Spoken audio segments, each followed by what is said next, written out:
महाराष्ट्र की trainee IAS की परेशानी बढ़ने वाली है। उन पर लग रहे आरोपों की जांच के लिए और केंद्र सरकार ने पैनल बना दिया है।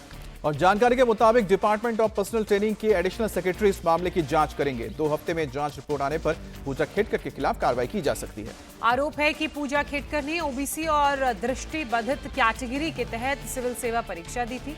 उन्होंने मानसिक बीमारी का प्रमाण पत्र भी जमा किया था। पूजा खेडकर के इन प्रमाण पत्रों पर अब सवाल उठ रहे हैं।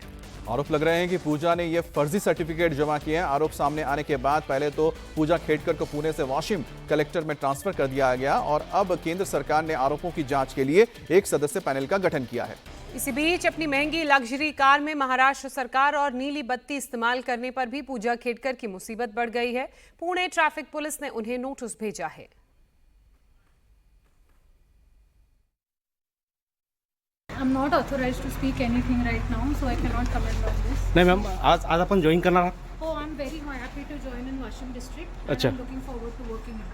अच्छा मॅम, आपल्यावर जे मीडियामधून सातत्याने आरोप केले जात आहेत, नेमकं काय सांगाल त्याबद्दल? नाही, मी ऑथराइज नाही आहे त्याच्याबद्दल बोलण्यासाठी. Government rules do not provide me to speak about that, so sorry I cannot.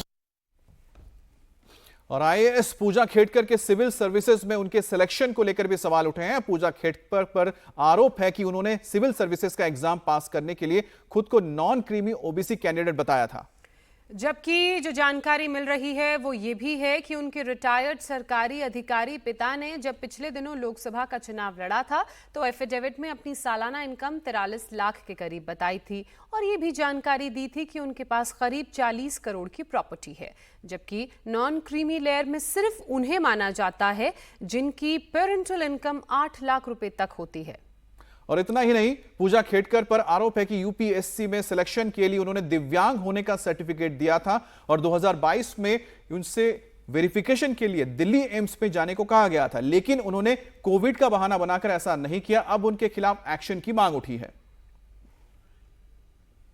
इनका अगर ऐसा लैविश लाइफस्टाइल है तो इनको किसी ओबीसी का या किसी दिव्यांग का हक छीनने का कोई अधिकार नहीं, और वो भी झूठे डॉक्यूमेंट सबमिट करके। तो इसकी पूरी इंक्वायरी होनी चाहिए और सब पर कार्रवाई होनी चाहिए। दिव्यांग वाला जो डिटेल्स है उसमें उन्होंने अपने आंखों से दिखाई नहीं देता, ऐसा कम दिखाई देता ऐसे उन्होंने बताया, और मल्टीपल डिसेबिलिटीज उनको देखने के बाद तो ऐसा कुछ भी दिखाई नहीं देता कि उनके पास कोई डिसेबिलिटी है। लेकिन ये भी झूठा होने की संभावना है, लेकिन इंक्वायरी होनी चाहिए। जो सर्टिफिकेट मेडिकल सर्टिफिकेट लिया है वो कैसे लिया है, वो गलत लिया है।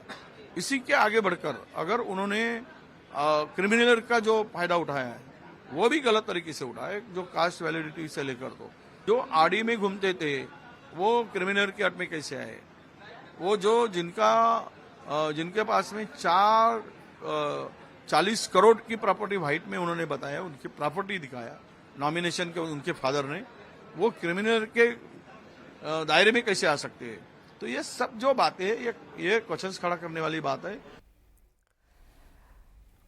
तो वहीं पूजा खेडकर ने अपनी निजी ऑडी कार पर लाल नीली बत्ती लगाई थी। उस पर महाराष्ट्र सरकार ने का स्टिकर लगवाया था और कलेक्टर ने अपनी रिपोर्ट में साफ साफ लिखा है कि ऐसा करना गलत है। फिर भी पूजा खेडकर ने ऐसा किया और इसलिए पूजा खेडकर भले ही वाशिम में थी, लेकिन पुणे में पूजा की ऑडी कार की जांच करने के लिए पुलिस उनके घर पहुंची। बाद में पुलिस की तरफ से पूजा खेडकर को नोटिस भी दिया गया, जिसमें मोटर व्हीकल एक्ट के तहत कार्रवाई की बात की गई है।